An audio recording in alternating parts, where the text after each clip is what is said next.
Hi guys and welcome to my YouTube channel. My name is Nwandara Siweda, and in this channel we talk about all things personal finance, understanding all the financial investment vehicles that are out there, making sure that we rightfully use them towards our goals and ultimately achieve that financial freedom. Yay! So today, this video I'm going to try to make it short. Today we're going to talk about money lessons that I have extracted from the book Atomic Habit by James Clear. Right? So this book speaks about personal growth and personal development through formation of habits, and it's such a powerful book. It's not necessarily focusing about on money, but I just thought a lot of the things that he speaks of are really applicable to money management. And for anything in life, if we can manage developing habits, then we can achieve anything that we want, whether it's school, whether it's being healthy, whether it's in our faith. If we can develop and focus on the building blocks, the atomic habits, we'll be able to achieve the ultimate goal that we mostly think of, right? So I'm going to talk about 3 lessons that I extracted from this book, and of course there's many more, but I just picked 3 that I still remember that were very impactful when I was reading the book. Okay, so before we can go, please don't forget to like, comment, and subscribe, and share this video if you really like the content. Okay, so lesson number 1 that I learned from this book that we're going to apply to our money, it's starting with small changes. Okay, most of the time when you come out of a seminar, right, seminar that's speaking about living healthy and changing your lifestyle and being healthy and being fit, right, you're most likely going to think of the best outcome possible. And to be honest, that is the thing which puts pressure on you and make you feel like you will not achieve it because it seems too big. However, if you look at it from what do I need to do today in order to get the next day, then you will be able to focus on the day, and the things which you can do in the day are most likely to be a lot more doable, and you will feel that you're a lot more motivated to do so. So for an example, a person can think, yeah, I'm gonna stop eating pap and rice, right?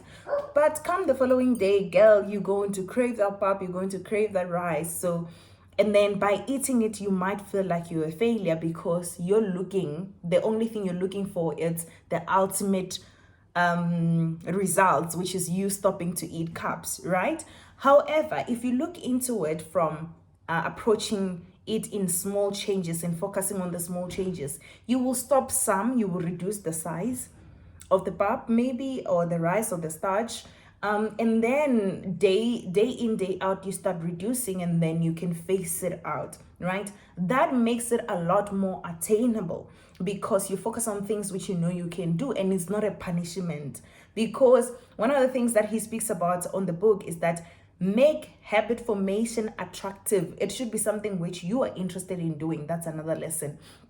But going back into focusing on small changes when it comes to money, when you want to transform your life, let's say right now you don't know where things are going, you're always borrowing 2,000 after every month, and the things which you need to focus on is the small things. Don't focus on big things, even when they are the biggest waste in terms of your money. Focus on small things which will not make too much impact in your overall life, because you will see changes but yet you won't feel it, right? And once you can handle that, you'll be able to feel the positivity that comes from that, and then you have the energy and the motivation to deal with the bigger thing, right? Also, if you want to save 24,000, right, per annum, if you think about that 24k, it sounds like it's a lot. What you need to do instead is to think about the building block that leads to the 24k, which is 2,000 per month.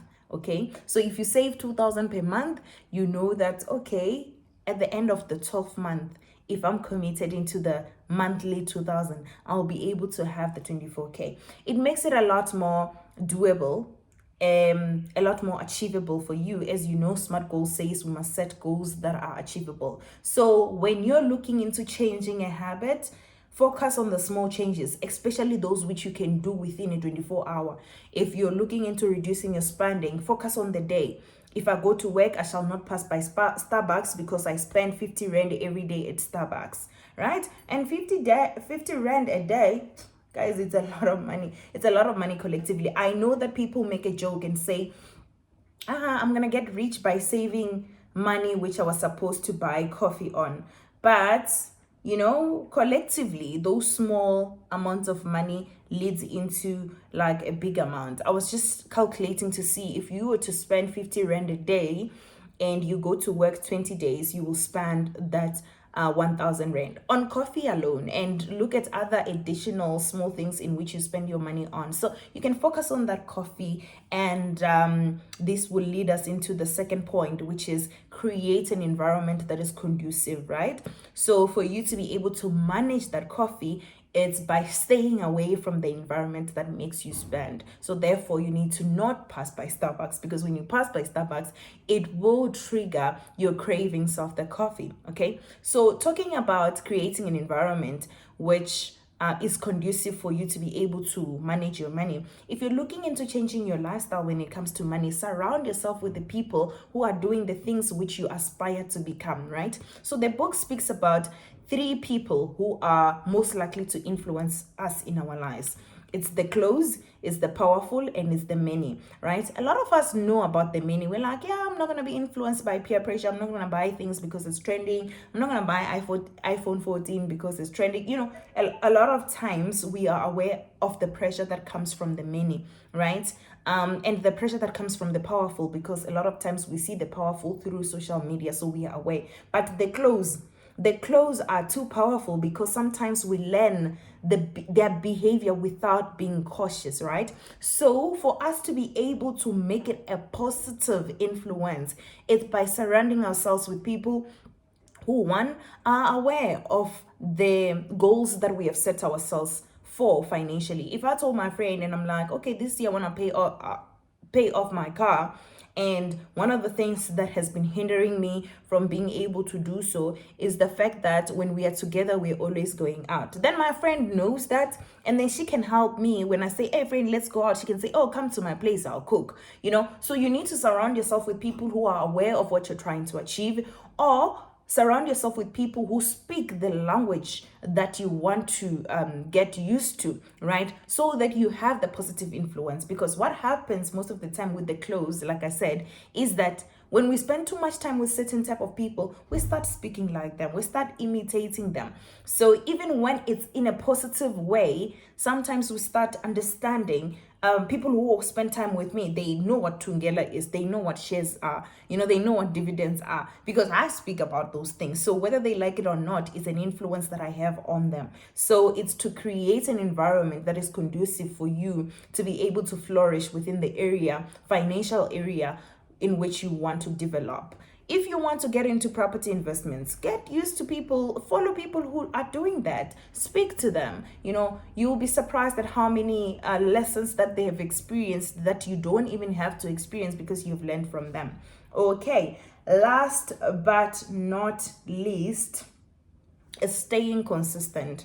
The consistency that we do also speaks to the habit in which we develop, right? And this is such an amazing thing, because the more consistent you are, the more easy something it is to do, right?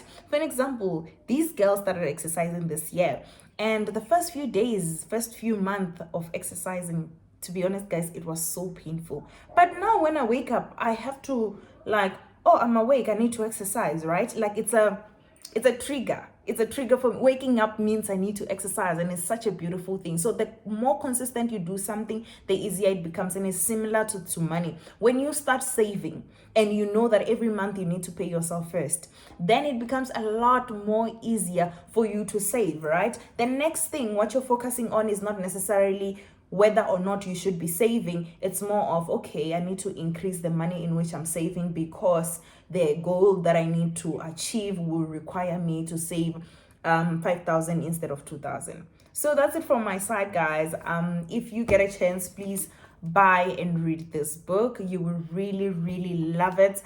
And it will be applicable not only to personal finance but to all areas of your life, whether spiritual, health wise, emotional. So I really enjoyed the book. Cheers.